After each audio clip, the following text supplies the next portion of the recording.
Hello दोस्तों, अस्सलाम वालेकुम। उम्मीद है आप लोग सब खैरियत से होंगे। बस आप लोगों से एक शिकवा है, आप अगर मेरी वीडियो देखते हैं तो उसको लाइक ज़रूर किया करें, उसको सब्सक्राइब ज़रूर किया करें। आज का जो टॉपिक है 14 अगस्त के हिसाब से, 14 अगस्त करीब है।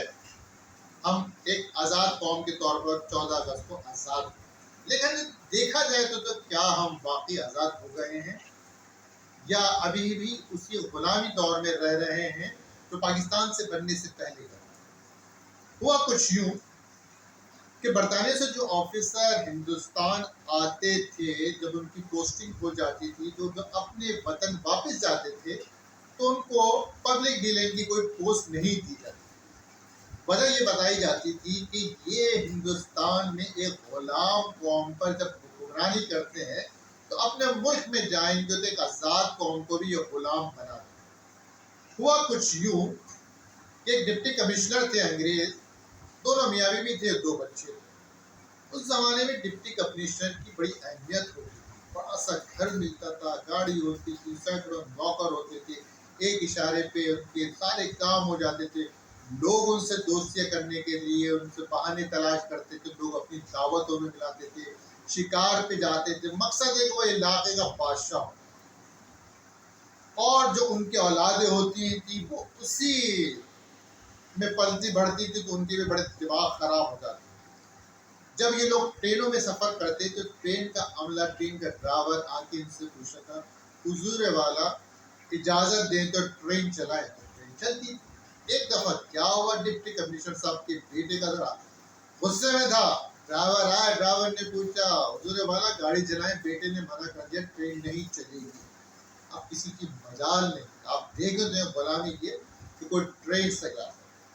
पूरा अमला आ गया, बच्चे की मिन्नत समाजे की, बच्चे की माँ ने उसको कई चॉकलेट्स की लालच दी, कहीं जाकर उन्होंने कहा अच्छा ट्रेन चला।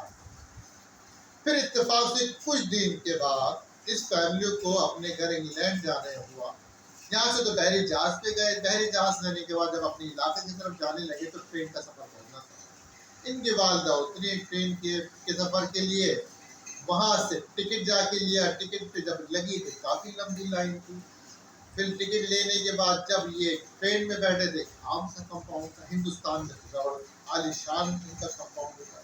बेटा ये सब चीजें नोट कर रहा था और गुस्से से बोल रहा था कि इनको पता नहीं है मैं डिप्टी कमिश्नर का बेटा हूँ, मैं इनको जलील ख्वार कर देता हूँ। कितनी देर तक उन्होंने बाहर बैठा और एक आम आदमी की तरह हमें ये बिठा रखा। तो उसकी वालदा समझाती रही, खैर बच्चा खामोश। अब आप ये देखें, अंग्रेज तो चले गए, लेकिन पाकिस्तान में अभी भी वही सिस्टम है। डिप्टी कमिश्नर हो गया, बड़े बड़े ऑफिसर्स हो गए, वही उनके ठाट, उनके बाटे, बड़े बड़े महल्लात हैं, बड़े बड़े ऑफिस हैं, नौकर चाकरी, वही अवाम को गुलाम अवाम समझा जाता है। 14 अगस्त को झंडा लहरा दिया जाता है कि हम आज़ाद कौम हैं, लेकिन इस बारे में सोचे कि क्या हम वाकई में आज़ाद हैं या अभी भी हम गुलामी की जिंदगी बसर। इजाज़त चाहूँगा इन दुआओं के साथ। अल्लाह ताला आपके लिए आसानियाँ पैदा करे और आपके ज़रिए आसानियाँ फैलाए। आमीन सुम्मा आमीन। अल्लाह।